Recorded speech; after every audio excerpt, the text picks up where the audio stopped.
शतसूर्यशोभम्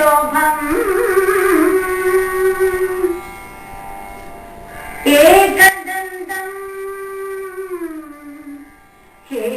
हेरम्बम् इष्टवरदम् प्रणतोऽस्मि देवम्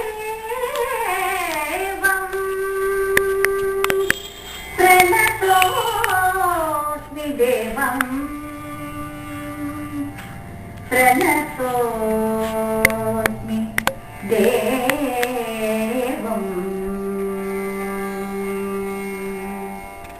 वारणमुख मोदककर वारणमुख मोदककर वारणमुख मोदककर वारणमुख मोदककर वारणमुख मोदककर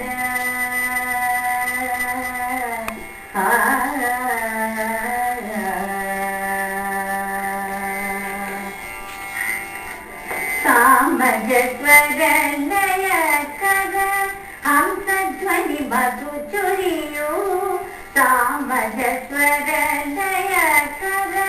हंसध्वनि मधुचुरियो सुधिभिद संगीत साहित्य संचार स्वरमुखनानंद रूपा श्रुतिभेद संगीत साहित्य संचार स्वरमुखनानंद रूपा वारणमुख मोदककर वारणमुख मोदककर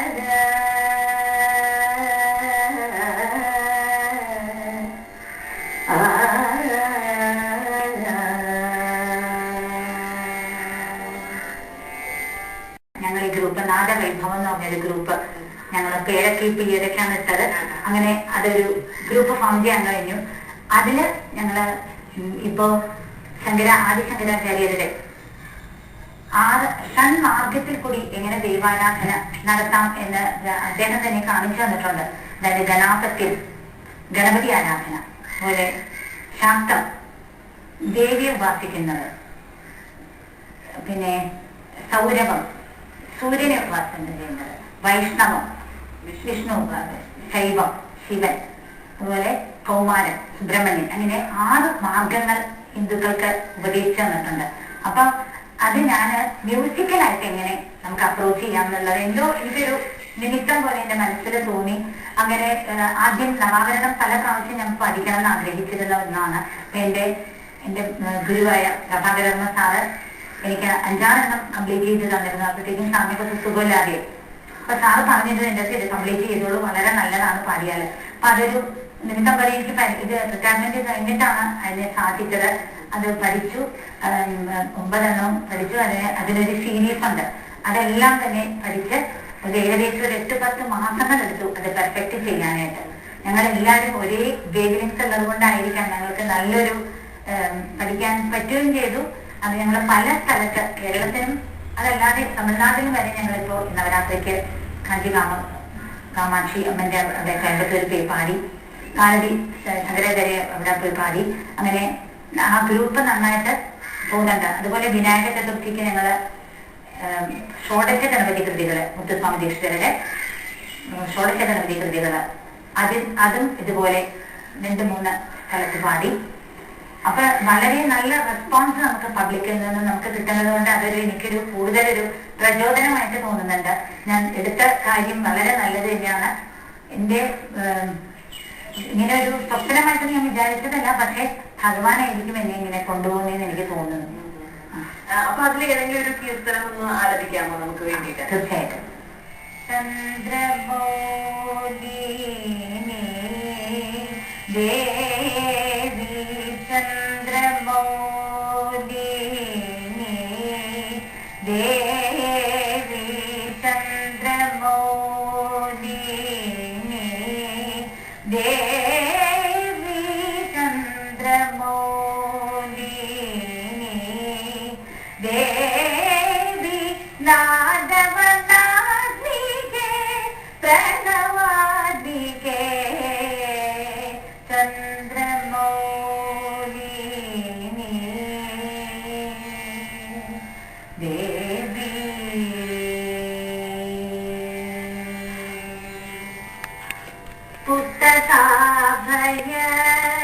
शङ्खचक्रिणी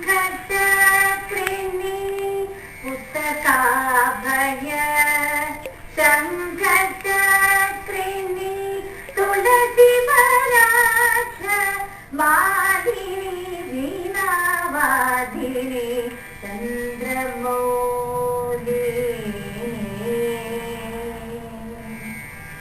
शरदे मधुचन्द्रिके पुदुनीरदेन्दु विमलाङ्गिके परदेवते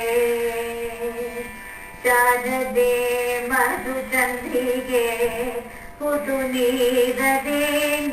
विमलाङ्गिके परदेवते बोधचलनाट श्रीगिरिमेलरुल बोधचलनाट श्रीगिरिमेलरुल तामसवन्निके वाग्ध्वनि देवते चन्द्रमौलिनी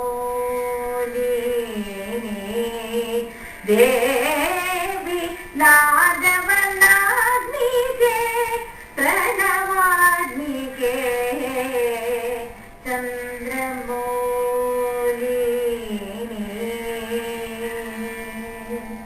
देवी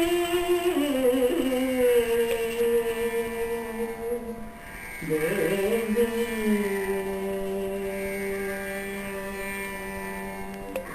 ഇപ്പൊ ഗ്രൂപ്പ് എന്ന് പറഞ്ഞല്ലോ സാധാരണ ആളുകൾ ബാൻഡ് ഫോം ചെയ്യുന്ന മാതിരി ഒരു അങ്ങനത്തെ ഒരു ഗ്രൂപ്പാണ്. അതിൽ പാടുന്ന ആൾക്കാർ മാത്രമേ ഉള്ളൂ അതോ ഇൻസ്ട്രുമെന്റ് വായിക്കുന്ന ആൾക്കാരും ഉണ്ട്? എങ്ങനെയാണത്? ഇല്ല, ഇപ്പൊ ഞങ്ങള് 5 പേരാണ് ഞങ്ങൾ പാടുന്നത്.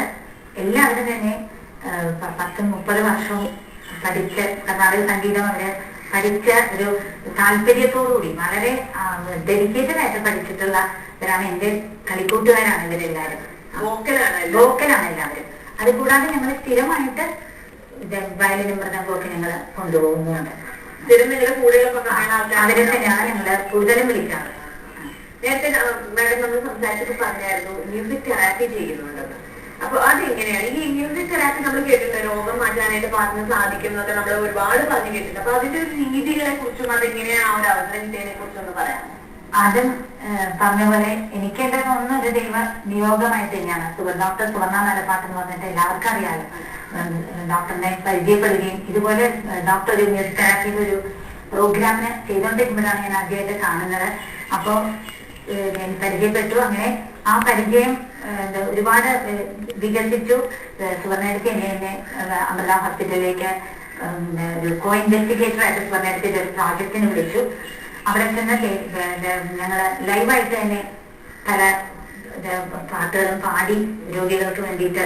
അപ്പൊ അതൊക്കെ വളരെ സക്സസ്ഫുൾ ആയിട്ട് സുവർണയെടുത്തേക്ക് തോന്നി. അപ്പോഴാണ് ഇങ്ങനെ ഒരു ഐഡിയ, സുവർണയെടുത്തേക്ക് നേരത്തെ ഐഡിയ ഉണ്ടായിരുന്നു ഇങ്ങനെ 72 മേലാത്ത രാഗങ്ങളിലും ചെയ്യുകയാണെങ്കിൽ വളരെ നല്ലതായിരിക്കും. കാരണം ഹ്യൂമൻ ബോഡിയിൽ 72,000 മധുനാടികൾ ഉണ്ടെന്നാണ് പറയുന്നത്. അപ്പോ അത് ആ ഷഡ്ചക്രങ്ങളെ, നമ്മളുടെ മൂലാധാരം തൊട്ട് സഹസ്രാരം വരെയുള്ള ഷഡ്ചക്രങ്ങളെയും എങ്ങനെ ടോൺ ചെയ്യാൻ പറ്റും മ്യൂസിക് തെറാപ്പി കൊണ്ട്. അപ്പൊ എന്റെ വോയിസും അതിന് സൂട്ടബിൾ ആണെന്ന് സ്വനേജ് എപ്പോഴും പറയാറുണ്ട്. അപ്പൊ അങ്ങനെ അതൊരു കോയിൻസിഡൻസ് ആയി എനിക്ക് വന്നതാണ്. ഇപ്പൊ 72 മേലാത്ത രാഗങ്ങളും അതിൽ നിന്നും പലതും നമ്മൾ എടുത്ത് സ്വനേജ് പരീക്ഷണങ്ങളും ചെയ്തിട്ടുണ്ട്. അപ്പൊ അതിലെല്ലാം നല്ല ഒരു റിസൾട്ടാണ് കിട്ടിയിട്ടുള്ളത്.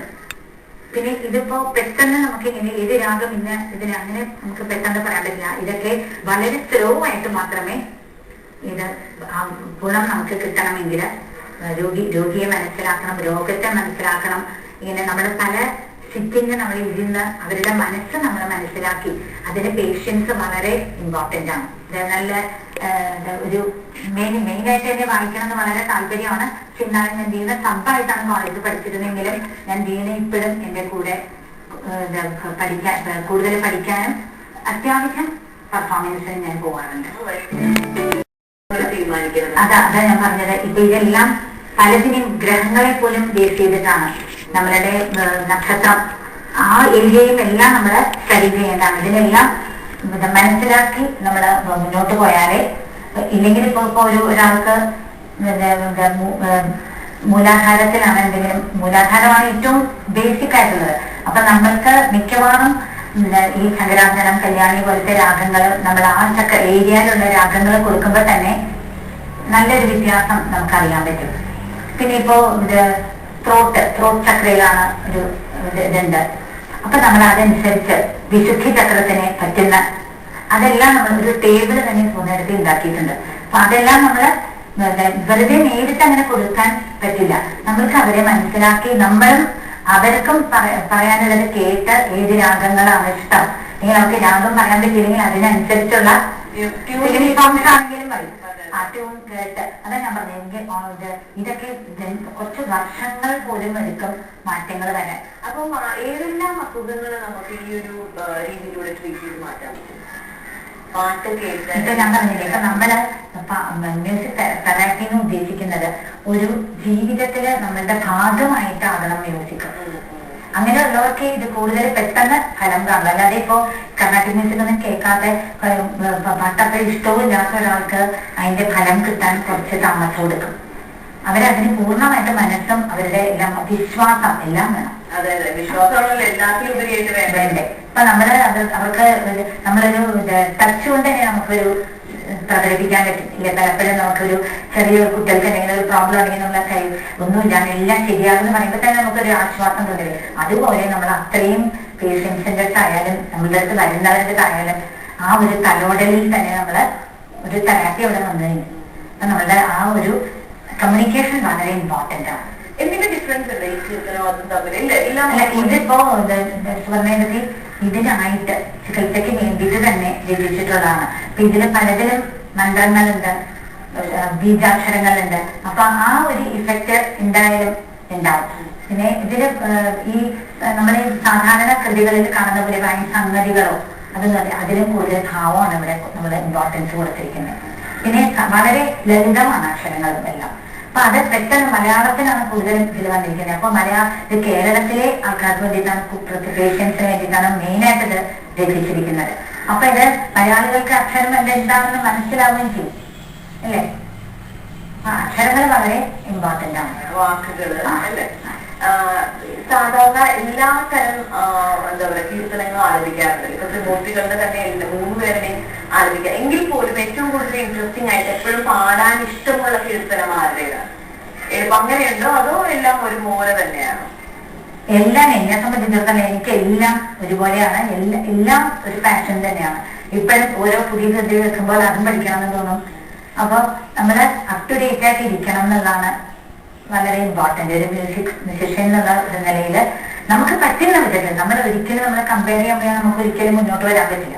അപ്പൊ നമ്മൾക്ക് എന്ത് ചെയ്യാൻ പറ്റുമോ അതൊക്കെ എനിക്ക് സ്വർണ്ണയുടെ ആ ഒരു ഗൈഡൻസിൽ നിന്നും ആ ഒരു ഭയങ്കര ഒരു പവർ കിട്ടിയിരിക്കുന്നത് ഉണ്ടെങ്കിൽ തന്നെ അതൊക്കെ ഈ സ്വർണ്ണയുടെ അസോസിയേഷൻ കൊണ്ട് മാത്രമാണ് എനിക്ക് കിട്ടിയിട്ടുള്ളത്.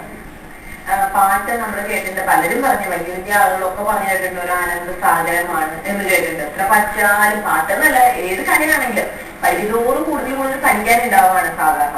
ഇത്രയും ഡോക്ടറേറ്റും എടുത്തു, ഇത്രയും റിസർച്ചസും ചെയ്യുന്നുണ്ട്, പഠിപ്പിക്കുന്നുണ്ട്. ഇപ്പൊ റിട്ടയർമെന്റിന് ശേഷം പാട്ട് പഠിക്കുന്നുണ്ട്. തീർച്ചയായിട്ടും സംഗീതം സാഗരമാണ്. അതുകൊണ്ട് ഒരിക്കലും ഇത് തീർന്നു കഴിഞ്ഞാൽ നമ്മളെല്ലാം പഠിച്ചെന്ന് ഒരിക്കലും ഒരാൾക്കും ട്രെയിൻ ചെയ്യാൻ പറ്റില്ല. എന്താണ് ഭാവിയിൽ നീ എന്തെല്ലാം ചെയ്യണമെന്നാണ്? ഇപ്പോ ത്രിമൂർത്തികളുടെ ഞാൻ പറഞ്ഞ പഞ്ചരത്നം, ധനരാഗ പഞ്ചരത്നം ത്യാഗരാജ സ്വാമിയുടെ വളരെ പോപ്പുലറാണ്. എല്ലാവരും പാടുന്നുണ്ട്. അത് വളരെ നല്ലൊരു കാര്യമാണ്. ലോക പ്രശസ്തി ആർജിച്ചാണ് അതൊക്കെ.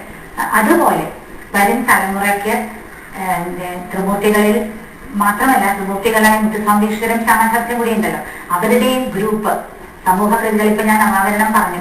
അതുപോലെ പഞ്ചലിംഗസ്ഥല കൃതികൾ, അത് ഞാൻ ശൈവം എന്നുള്ള കോൺസെപ്റ്റില് പഞ്ചലിംഗസ്ഥല കൃതികള് പഞ്ചഭൂതത്തിനെ അടിസ്ഥാനമാക്കിയിട്ട് ചെയ്തിട്ടുള്ള മഹത്തായ കൃതികളാണ്. അപ്പൊ അതൊക്കെ നമുക്ക് സിലബസിൽ ഒരെണ്ണമൊക്കെ കോളേജിൽ പഠിപ്പിക്കുമായിരുന്നു. നവാവരണമാണെങ്കിലും ഒരെണ്ണം